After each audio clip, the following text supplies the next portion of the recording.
जो ये सत्संग धारा सतगुरु समनदास जी महाराज ने समाज को दी है, इसी समाज को नहीं, समाज के बहुत से ऐसे लोग चाहे वह अन्य वर्णों से संबंधित हो, जब उनको सतगुरु समनदास जी विचारधाराओं का पता लगा तो उन्होंने सतगुरु समनदास जी महाराज की विचारधारा को मानना शुरू कर दिया और जात पात कुल की मर्यादा से ऊपर उठते हुए उन्होंने सतगुरु समनदास जी महाराज को माना, ध्याया। लेकिन हम लोग आज भी उस विचारधारा को मानने के लिए तैयार नहीं है। जब तक हम मानेंगे नहीं, इस समाज का उद्धार नहीं होगा, भला नहीं होगा। चाहे हम रोज सत्संग करते रहें, ये सत्संग ज्ञान गंगा हर रोज बहती रहे। बैठ सभा के बीच में मूर्ख मचावे रंग, अपनी तो शोधी नहीं वे करें औरों को तंग। हम सत्संग में तो बैठ गए, लेकिन ये नहीं पता कि कोई विचारक कैसी गहन बात हमें दर्शा दे जिसके सुनने से हमारा जीवन सफल हो जाए। लेकिन जो पड़ोसी हमारे बैठा है,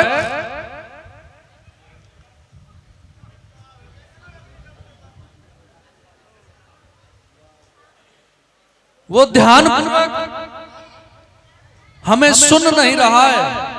और सत्संग में हम क्यों आते हैं? अपनी विचारधाराओं को बदलने के लिए। जब इंसान की जीवन की विचारधाराएं बदलने लगती हैं, दूसरों की संगत का प्रभाव इंसान के जीवन पर पड़ता है, उसकी जीवन की विचारधाराएं बदलने लगती हैं, तो समझो किसी की हमारी संगत करने से हमारा जीवन उपकारमयी बन रहा है। लेकिन बहुत से विषय ऐसे रहे जिसको संतों ने इस समाज को बहुत दिन रात पैदल चल चल करके समाज को जगाया कि मानव जीवन में आए के सुख दो ही ठाव, एक सुख निज स्वराज में, दूसरा मरघट गांव। मानव जीवन में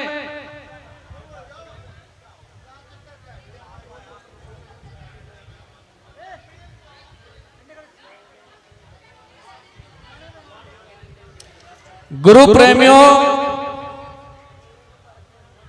मैं एक बात आपसे शेयर करना चाहता हूं। इससे पहले इस एरिया में हम कभी नहीं आए, लेकिन मेरा मानना था कि जो एरिया है बहुत अच्छा पढ़ा लिखा है और संतों को सम्मान देने वाला है, उनको सम्मान देने वाले हैं और उनकी विचारधाराओं को मानने वाला है। लेकिन जब इस सत्संग प्रिया को देख रहे हैं कि बार बार बड़े बुजुर्ग भी आप लोगों को समझा रहे हैं, बता रहे हैं कि बोलो मत, ध्यान से सुन लो, जीवन में काम आ जाएगी। हंसदे नी खिड़खिड़ जेड़े रोवणगे यार कलनू, यम्मा नू लेखा मंगना फड़के तलवार कलनू। जो आज हम सत्संग में बैठकर हंस रहे हैं, दांत दिखा रहे हैं, ये कुर्बानियां दे करके हमें समय मिला है। वो समय याद रखो जब इस भारत देश की इस दलित समाज में जन्मी नगेली नाम की औरत ने अपने जब भ्रष्ट कर था इस भारत देश के अंदर, इस समाज को छाती ढकने की अधिकार नहीं था महिलाओं को, इस मातृशक्ति को उस समय में उन लोगों ने भ्रष्ट कर लगा रखा था। लेकिन नगेली नाम की औरत के अंदर एक आत्मविश्वास पैदा हुआ। जब अन्य समाज की औरतें मान सम्मान के साथ जीना चाहती हैं, तो हम भी मान सम्मान के साथ जीना चाहते हैं। तो उसने अपने तन को ढका। पूरे मनुवादी लोगों में लहर फैल गई, फला नाम की औरत ने अपने छाती को ढक लिया है। तो उसे भ्रष्ट कर लेने के लिए पहुंच जाते हैं। तो उस माता ने क्या किया? अपने दोनों सतनों को काट दिया। वो समय कितना विदारक होगा, कितना पीड़ादायक होगा कि जिस समाज की बहन बेटियों को ऐसे ऐसी प्रताड़ित किया जाता होगा। उन लोगों की कहानियां याद करके आपका मन नहीं पसीजा, आपके दिल में वो पीड़ा पैदा नहीं हुई, तो मैं समझूंगा कि हम मानव को मानव समझने के लायक है ही नहीं। तो लोगों में जो दलित समाज का समुदाय रहा, उनमें क्रांति पैदा हो गई, तो पूरे समाज में भय फैल गया। उन मनुवादी लोगों ने समझा कि लोग आज हमें मार कर ही छोड़ेंगे, तो उन्होंने कहा कि जैसे आपकी माँ बहनें बेटियां रहना चाहती हैं, जैसे वस्त्र डालना चाहती हैं डाल ले। तब जाकर के आज हम सत्संग में बैठे हैं, वो अधिकार हमें मिला है। क्योंकि जब तक हम इतिहास नहीं पढ़ते, अपने बीते कल को, अपने पास्ट को याद नहीं करते, तब तक हम अपने इतिहास को लिख ही नहीं सकते।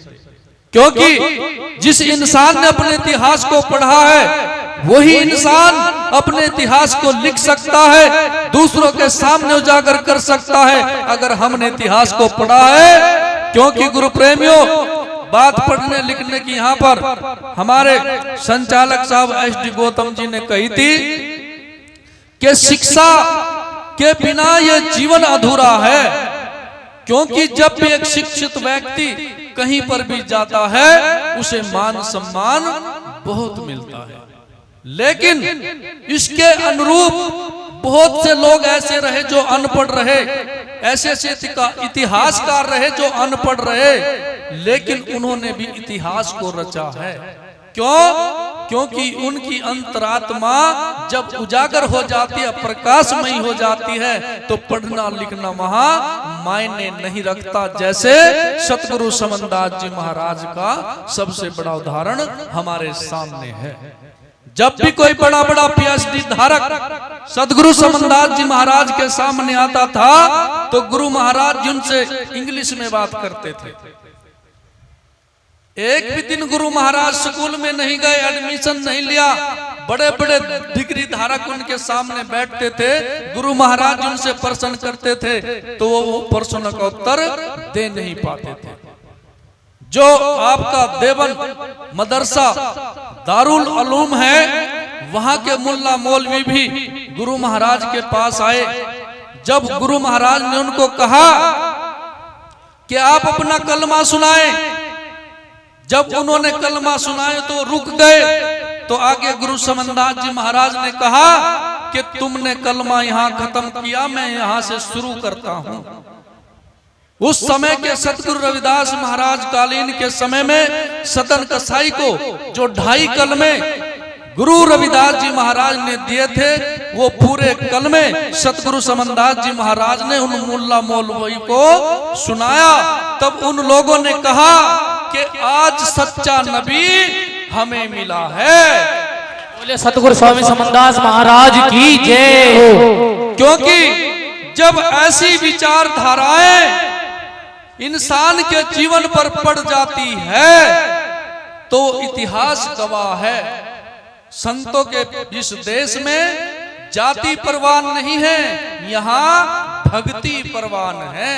उन्होंने भक्ति की, उन्होंने सतगुरु रविदास जी महाराज को जाना, माना, पहचाना। उसी तरह सतगुरु समनदास जी महाराज को भी अन्य वर्ण के लोगों ने समझा, जाना और बहुत लाभवंत रहे। लेकिन ये समाज ही ऐसा रहा, क्योंकि सतगुरु समनदास जी महाराज अक्सर कहा करते थे कि आप लोग मेरी बात को नहीं मानते, अन्य लोग मेरी बात को मानते हैं। वो कहते हैं कि आप हमारे यहाँ आ जाओ, हमारे अंदर आकर के प्रचार करो। लेकिन सतगुरु समनदास जी महाराज का वक्तव्य हमेशा रहा कि नहीं, मैंने समाज का भला करना है। जिस समाज में मैंने जन्म लिया है, उस समाज के जीवन को, उनके जीवन स्तर को मैंने ऊपर उठाना है। और आज वो धारणा आपके सामने है। इस समाज में बड़े बड़े वाणी विचारक, बड़े बड़े संत महात्मा और ऐसे ऐसे सत्संग तेज सतगुरु समनदास जी महाराज ने हमें दिया। अन्यथा इससे पहले बहुत से संत आए, वो संत सिर्फ अपने तक ही सीमित रहे। उन्होंने कभी भी ऐसा कोई ज्ञान प्रकाश दुनिया को नहीं दिया। और ये सामर्थ्य आत्म ज्ञानी तत्वदर्शी निर्गुण धारा के महान संत सतगुरु समनदास जी महाराज, जिनकी बदौलत आज जगह जगह पर हमारे आश्रम हैं, हमारी गतियां बनी हुई हैं। हम पहले सोचते थे कि चाहे नाथपंथी हो, घीसापंथी हो या कोई अन्य समुदाय वर्ण रहा हो, उनकी गद्दियां हैं, लेकिन आज सतगुरु समनदास जी महाराज ने हमें गुरु गद्दियां दी हैं, बख्शिश की है। इसीलिए गुरु प्रेमियों, बात समझने की है कि समझ समझ का फेर है, समझ लो समझ समझ का फेर। क्योंकि जब तक हम नहीं समझेंगे तब तक बात नहीं बनती। आगे समझ पीछे समझ, समझ लो चारों ओरिया, जो समझ से रमज निकाले सो सतगुरु है मोरिया। समझ से रमज यानी जब हम कोई वाणी का बखान करते हैं, कोई बात समझ में नहीं आती तो कोई जिज्ञासु पूछता कि बात मेरी समझ में नहीं आई, यानी बाल की खाल निकालना, ज्ञान को महीन से महीन प्राप्त करना ही सत्संग है, भक्ति है। लेकिन हम सत्संग में तो बैठे हैं, तेरा चित मेरा चित एक है, एक चित दो ठोर, आग लगे एक चित को, एक चित दो ठोर। हम सत्संग में तो बैठे हैं, लेकिन कैसे? देह रूप में। अंतरात्मा से हम कहाँ हैं? सत्संग में बैठे हैं। सुबह उठना है, गाय भैंस को चारा डालना है, सुबह मजदूरी पर जाना है। जब तक हम समर्पण नहीं करेंगे, सरेंडर नहीं करेंगे, सैकी सार सुहागन जाने, तज अभिमान सुख रलियां माने। जैसे सदगुरु रविदास जी महाराज दर्शा रहे हैं, जो सुहागन होती है, तन मन दे ना अंतर राखे, अवरा देख सुने ना अभाके। जो स्त्री अपना तन मन सब कुछ अपने पति पर निछावर कर देती है, ऐसे ही एक शिष्य को अपना तन मन सब कुछ निछावर कर देना चाहिए। वही भक्ति है, वही समर्पण है, वही सरेंडर है। जब तक हम अपना तन मन गुरु को अर्पण नहीं करेंगे, तब तक बात बनने वाली नहीं है। सारी रात गाए गीते, पल्ले झाड़े चल दिए रीते। सारी रात जागने से कोई लाभ नहीं। गुरु प्रेमियों, जो हम पूरी रात सत्संग करते हैं, 8-10 घंटे हम बैठते हैं, उनकी बैठने की बजाय आप 1 घंटा ऐसा मौन धारण कर लो, अपनी आत्मा को परमात्मा से मिलाने की कोशिश कर लो। वे 10 घंटों के समान 1 घंटा ही बहुत है।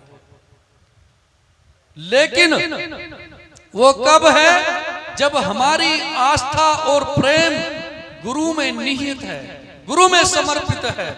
जब तक श्रद्धा भाव नहीं होगी, प्रेम नहीं होगा। प्रेम भला संसार में मीठी अमृत खान, पीवत प्याला प्रेम का मिट जाए खेचाता। जिस घर में प्रेम होता है, जिस समाज में प्रेम होता है, लेकिन हमने इस समाज को आपस में लड़ते देखा है, आपस में झगड़ते देखा है। भाई भाई का दुश्मन है, भाई भाई का बैरी है। जब तक हम भाई भाई के बैरी हैं, भाई भाई के दुश्मन हैं, हम कभी तरक्की और उन्नति नहीं कर सकते। अगर समाज को आगे बढ़ाना है तो उसके पैरों को छोड़कर उसके हाथ से हाथ मिलाकर चलना सीखिए। क्योंकि जब हम उसकी टांगे खींच लेते हैं, हम आगे नहीं बढ़ सकते। जहां खड़े थे हम वहीं पर खड़े रह जाते हैं, और जब तक हम हाथ नहीं पकड़ेंगे हम आगे बढ़ ही नहीं सकते। इसलिए हाथ से हाथ मिला करके चलना सीखो। समाज में जो भी बुराई हो, समाज में कोई गरीब कन्या हो, गरीब परिवार हो, उसकी आपस में मिल करके सहायता करो, सहयोग करो। और एक परमार्थ आपके सामने की धरती से शुरू होता है, जो संतों पीरों गुरुओं की एक राजधानी रहा है जहां पर समय समय पर संतों ने जन्म लिया है। वहां पर एक प्राकृतिक आपदा आई है, सभी को पता है प्राकृतिक आपदा। वो प्राकृतिक आपदा हमारे उत्तरांचल में भी आई, हिमाचल में भी आई, लेकिन सबसे ज्यादा दान पंजाब में ही क्यों पहुंचा?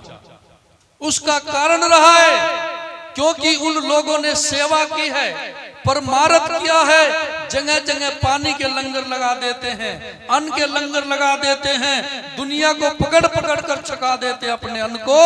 ऐसे ही गुरु महाराज ने उनको 10 गुना उनको प्रदान किया है। ये उनकी मेहनत, उनके परमारथ, उनकी सेवा का परिणाम है कि ऐसे दुख की घड़ी में मुस्लिम समुदाय के लोगों ने भी बढ़ चढ़ करके हिस्सा लिया। और जो पंजाब के ऐतिहासिक गुरुद्वारे हैं, उन गुरुद्वारे में आज वाणी का उच्चारण हो रहा है। क्या हो रहा है? अल्लाहू अकबर, अल्लाहू अकबर। क्यों? क्योंकि उन लोगों ने समझा कि ये भी हमारे भाई हैं। जो आपस में एक दूसरे से लड़वाते हैं, राजनीति करते हैं, उन लोगों से हमें सावधान रहना है। जो परिवार को तोड़ते हैं, आपसी भाईचारों को खत्म करते हैं। घर का चौधरी एक हो, हद की हदाई दो, और जिस घर में 2 से ज्यादा चौधरी हो उस घर का उजड़न हो।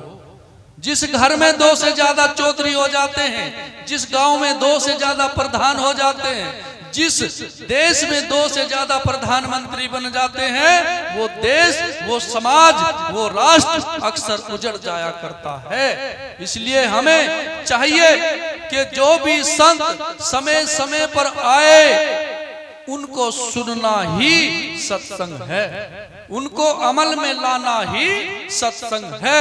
अगर अमल नहीं किया, सारी रात बैठे, इस सत्संग की दशा को देख लीजिए।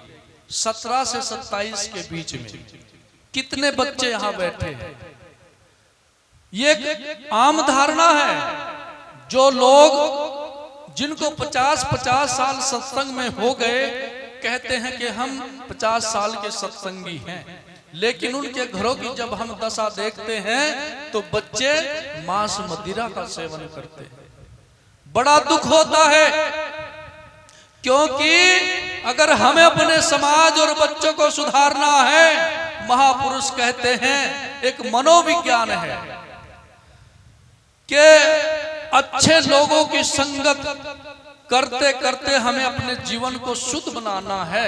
अगर अपने बच्चों को उनकी भलाई चाहते हो तो अपने बच्चों को अच्छी संगत दे करके उन्हें अपना जैसा बना लो, अन्यथा बुरे लोग उन्हें अपनी बुरी संगत दे करके उन्हें अपना जैसा बना लेंगे। अब बात आपके हाथ में है।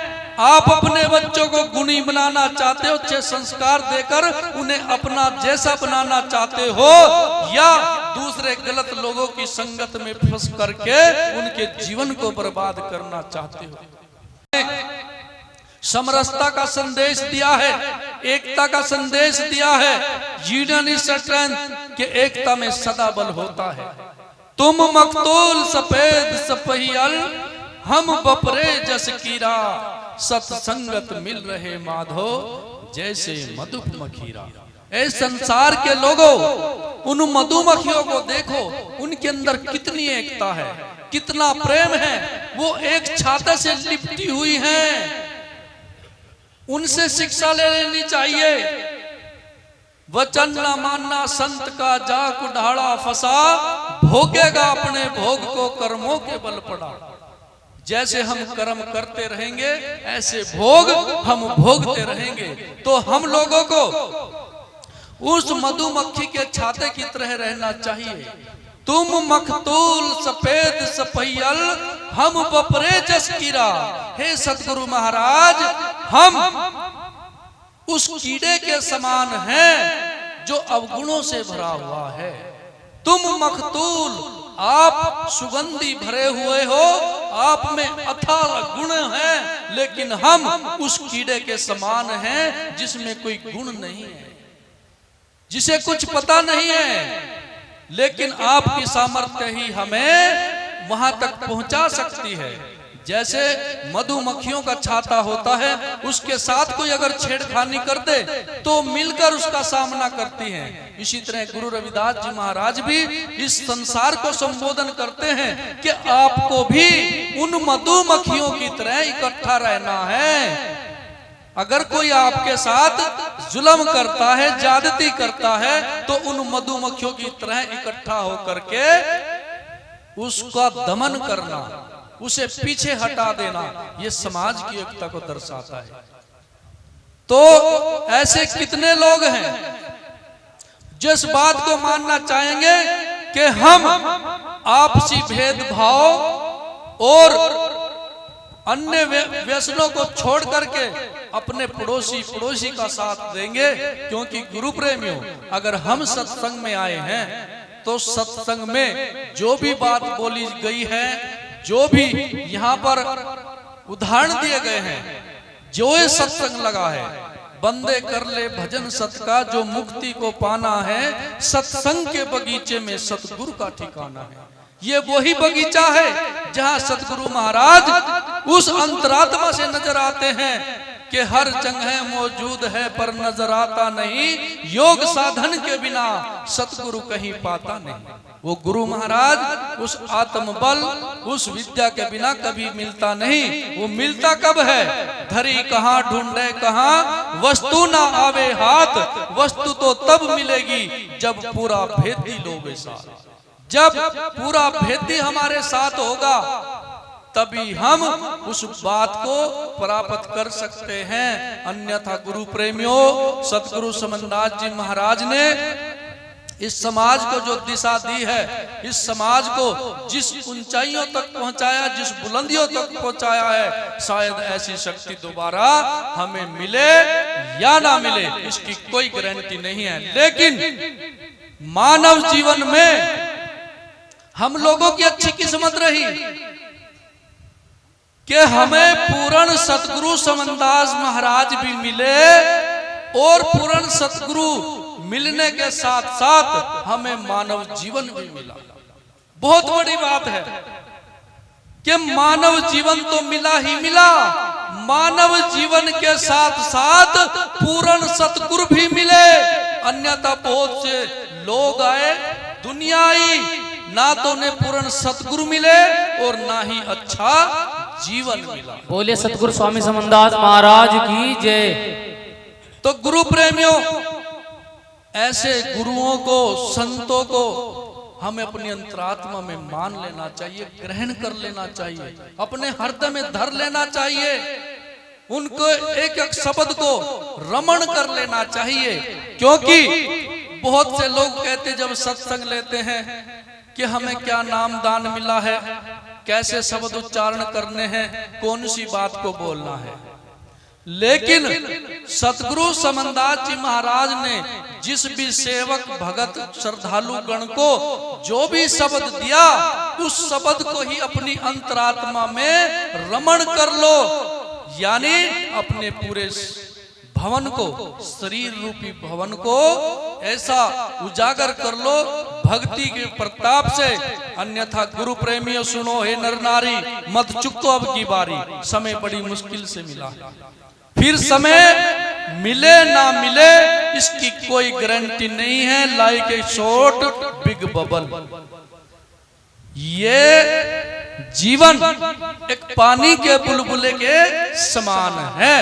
जैसे पानी पर बुलबुला उठता है, जब वो उठता है पता नहीं लगता, और जब फूट जाता है उसका भी पता नहीं लगता। उसी तरह जो ये सांसों की पूंजी हमें मिली है, ये गंवाने के काबिल नहीं है।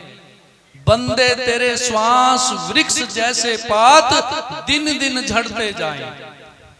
जैसे वृक्ष से पत्ते हर रोज झड़ते हैं, उसी तरह मानव रूपी जो देह है, शरीर रूपी वृक्ष है, उसी तरह इसके श्वास भी दिन पर दिन कम होते जा रहे हैं, झड़ रहे हैं। इसलिए गुरु प्रेमियों, मेरी मात शक्तियां यहां पर बैठी हैं, मैं उनसे निवेदन कर रहा हूं कि जब भी आज के बाद यहाँ पर कोई सत्संग प्रक्रिया हो, ज्ञान गोष्ठी हो, उसे सुनने की कोशिश किया करो। स्टेज पर खड़े होने की वो ताकत रखो, क्योंकि जब हम किसी समाज में खड़े हो जाते हैं, वहां पर बोलने की, चाहे कोई कितना भी पढ़ा लिखा क्यों ना हो, अगर उसकी झिझक, उसका डर उसके मन से नहीं निकला, उसका पढ़ना लिखना भी बेकार है। क्योंकि जिस स्थान पर मैं खड़ा हूं, जब कोई इंसान पहली बार खड़ा होता है तो उसकी टांगे कांपने लगती है, जुबान लड़खड़ाने लगती है, जुबान साथ नहीं देती। इसलिए मैं चाहता हूं कि आप भी ऐसा बने कि जहां भी किसी भी क्षेत्र में जाए, बोलने की कला होनी चाहिए, सुनने सुनाने की कला होनी चाहिए, पढ़ने लिखने की कला होनी चाहिए। मिटा दो अपनी हस्ती को, जो चाहे कुछ मर्तबा पाना, दाना खाक में मिलकर गुले गुलजार होता है। गुरु प्रेमियों, जब किसी बीज को धरती के अंदर डालते हैं, जब वो धरती में जाता है तो उसके बाद वो एक नए पौधे के रूप में जन्म लेता है। उसी तरह जब हम सत्संग को ग्रहण करते हैं, हमारे अवगुण दूर हो जाते हैं और सतगुरु महाराज हमें काग से हंस बना देते हैं।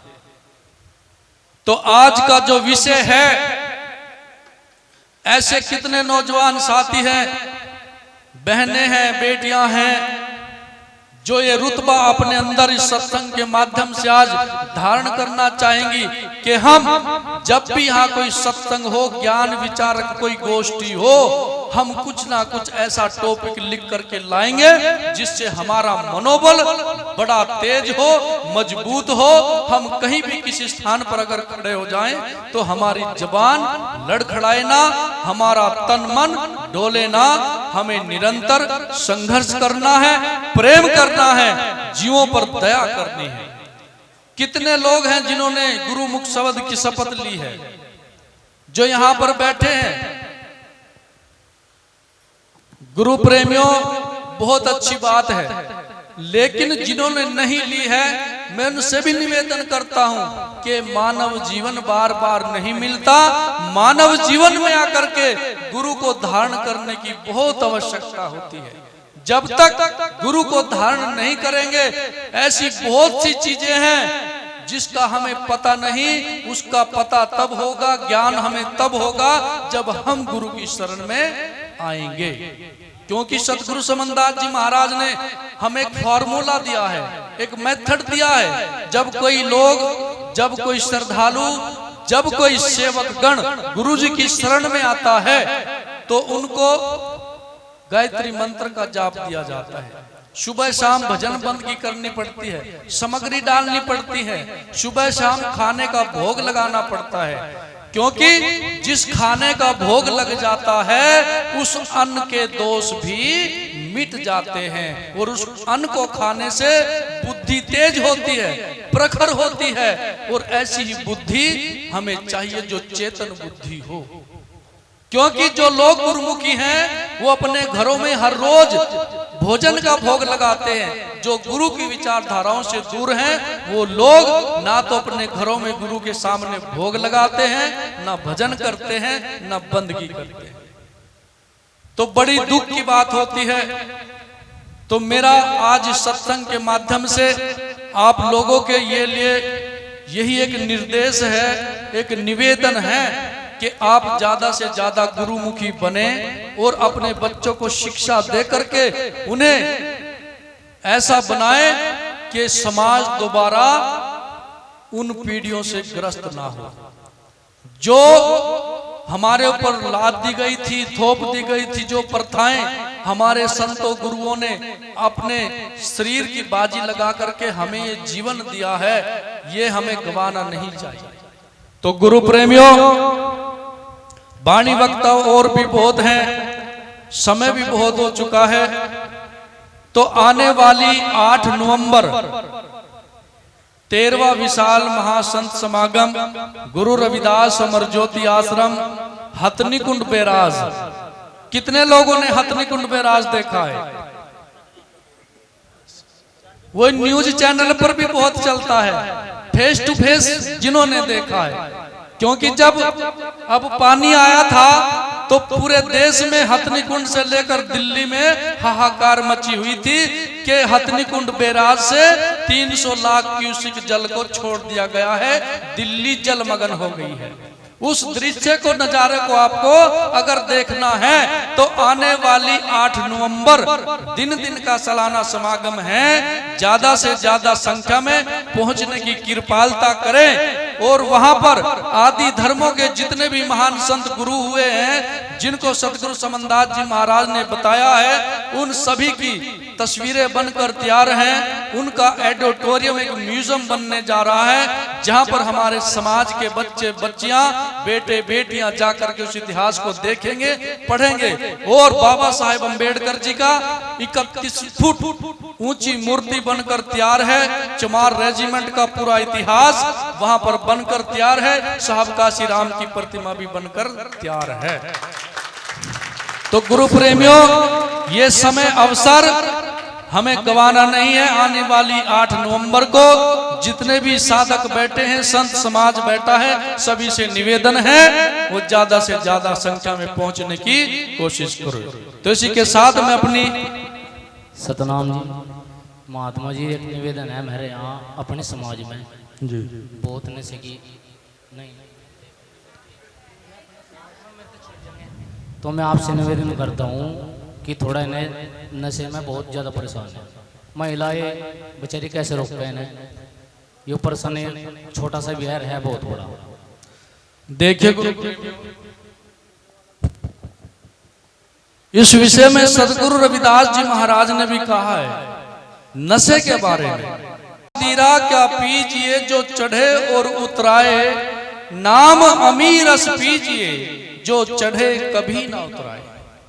जब इंसान सुबह को दारू पीता है वो शाम को उतर जाती है, शाम को पीता है वो सुबह उतर जाती है, लेकिन मालिक के नाम का नशा एक बार अगर चढ़ जाता है तो जीवन में कभी उतरता नहीं है। प्रभु प्रेम में नशा जो दुनिया में कहीं मिल ना पाए, चढ़े नाम की खुमारी मस्तो मस्त बनाए। जो नशे की बीमारी है, जो नशे की लत है, उस लत ने समाज को कमजोर कर दिया है, खोखला कर दिया है। आज हमारे नौजवान बच्चे भांग, सुल्फा, धतूरा, स्मैक, पता नहीं कैसे कैसे नशे करके अपने घर को बर्बाद कर दिया है। तो मैं इस मंच के माध्यम से कहना चाहूंगा, जो भी नौजवान बच्चे उस नशे की लत में लगे हुए हैं, वो गुरु महाराज के नामदान की दीक्षा लें और धीरे धीरे, अगर आप नशे के आदी हो तो उसे धीरे धीरे छोड़ दें। क्यों? ट्राई अगेन, बार बार संघर्ष करो। बार बार संघर्ष करने से हर बिगड़े कार्य बदल जाते हैं। क्योंकि कहा है कि वादे अक्सर टूट जाते हैं, लेकिन अक्सर कोशिशें कामयाब हो जाती है। हमें कोशिश करनी है, उस नशे के ऊपर विजय प्राप्त करनी है, तभी पता लगता है कि हम कितने सूरमा हैं, कितना कंट्रोल हमने अपने शरीर को किया है, कितना कंट्रोल अपने मन को किया है। ये पता चलता है हमारी शरीर की सामर्थ्य का। अगर हम सच्चे गुरुमुखी हैं तो आप लोग आज निर्णय लें। अगर यहाँ इतने गुरुमुखी बैठे हैं तो कम से कम एक गुरु, एक ऐसे मनमुखी को हमें सुधारना है। हर रोज उसके पास जाएं, उसे गुरु की बात बताएं, गुरु की वाणी सुनाएं, तभी उसका मन धीरे धीरे परिवर्तित होने लगेगा। तो कितने लोग ऐसा संकल्प लेते हैं कि हम एक आदमी को सुधारेंगे जरूर, क्योंकि जब हम इतने आदमी एक को सुधारने लगेंगे तो वो भी आगे ऐसे ही निर्णय लेंगे कि जैसे हमारा जीवन सुधरा है, हम भी दूसरों को सुधारने की कोशिश करते रहे।